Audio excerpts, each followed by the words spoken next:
Hola chicos, ¿todo bien? Un saludo cordial para todos ustedes. Hoy vamos a hablar un poco sobre literatura universal. Pues al hablar de la historia de la literatura, estamos hablando del estudio de las culturas y el arte de redactar dichos episodios.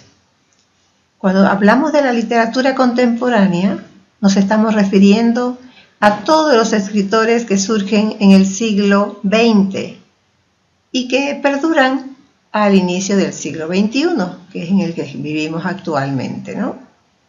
Aquí surgen cambios a nivel social, cultural y político. Los autores reflejan sus pensamientos rompiendo con los modelos y parámetros estéticos de épocas anteriores, como la época renacentista, la barroca o la ilustrada. A esto se llamó Generación del 98. ¿En qué consistió esta generación?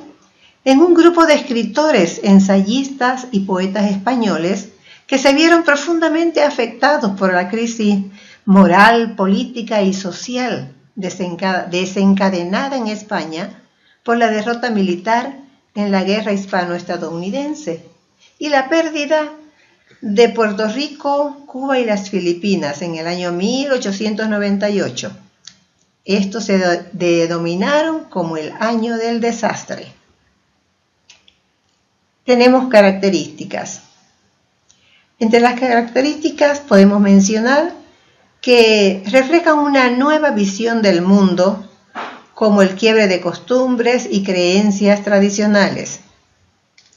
Luego surgen nuevos géneros literarios, como la ciencia ficción, los cómics, novelas gráficas, verso libre, cuentos populares.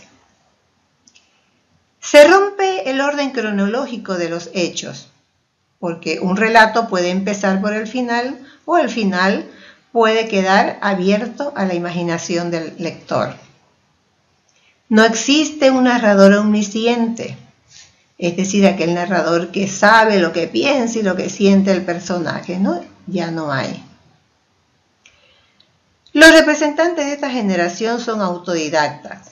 Todo lo que son lo hacen con su esfuerzo individual. Son ambiciosos y compulsivos. Ahora veamos los representantes de la generación del 98 en España. Tenemos a Ángel Ganivet, filósofo y ensayista también, con su obra La conquista del reino maya y Cartas finlandesas. Luego tenemos a Ramiro de Maeztu, con sus ensayos literarios Don Quijote, Don Juan y La Celestina. Luego mencionamos a Miguel de Unamuno, conocido ensayista también, con su obra Niebla y del sentimiento trágico de la vida. Seguidamente vemos a Ramón del Valle Inclán, con sus obras Divinas Palabras. Esta es su obra maestra de Ramón del Valle. Tenemos a José Martínez Azorín, con su obra Castilla, que esa es su obra la más importante que muestra. Pío Baroja, El árbol de la ciencia, su obra más importante. Él, además de ser escritor, fue médico y dicen que él dejó la ciencia y la medicina por dedicarse a escribir. Antonio Machado, dramaturgo y ensayista, con su obra Campos de Castilla. Y ahora vamos a hablar de los representantes del 27 en España. Esta generación es otro grupo de escritores españoles que trascendieron en la influencia del modernismo. Poseen buena formación académica y dominio de la preceptiva literaria. Son docentes de universidades, rinden culto a los valores estilísticos del lenguaje y a las figuras literarias, en especial las metáforas. Aparecen con varias corrientes simultáneas, como ser el ultraísmo, el creacionismo y el neopopularismo. Vamos a ver ahora los representantes de esta generación 27. Tenemos a Juan Ramón Jiménez con su tierna obra Platero y yo. ¿Quién no la habrá leído esa obra, no? Luego Gerardo Diego con su obra Cementerio Civil. Federico García Lorca con una de sus obras, por supuesto, Romancero Gitano. También es muy conocida esta obra. Jorge Guillén con sus obras Cántico, Clamor y otras, ¿no? Estas son poesías de él. Pedro Salinas con La voz a ti de vida. Y también poesías completas, que son otras obras conocidas. Rafael Alberti con su obra Marinero en tierra. A Vicente Aleixandre con su obra Sombra del paraíso. Luego tenemos a Dámaso Alonso y sus obras Cumbres, Hijos de la ira e Insomnio. Y a Luis Cernuda con Desolación en la quimera. Ahora vemos el resto de Europa y Norteamérica. Aquí el autor cultiva varios géneros, incluyendo el cine y otras artes de la época.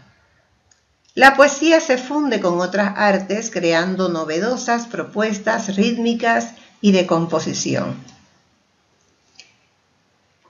En Norteamérica se suma el fenómeno de los movimientos juveniles. Es notable la presencia de las razas y culturas autóctonas, dando matices a la poesía. Aquí vemos también a los representantes del resto de Europa y de Norteamérica, con Paul Valéry y su obra La joven parca. Podemos mencionar también El cementerio marino. A Guillermo Apollinaire con su obra El encantador putrefacto. A Andrés Breton con Antología del humor negro. Su obra maestra dice que fue Nazda. Él, además de ser escritor, fue cineasta. Luego tenemos a Rabindranath Tagore con su obra El hogar y el mundo. Y menciona también acá unas obras cumbres de él, Los cantos del crepúsculo y El jardinero. Ahora vamos a las actividades, chicos. Yo les estoy pidiendo que ustedes elijan un representante de cada generación, solo uno, e investiga una obra, ya sea narrativa o poética. Con esto hemos concluido nuestro tema. Nos vemos en una próxima reunión y más bien va a ser el día lunes. Chao chicos, Dios me los bendiga, que estén bien.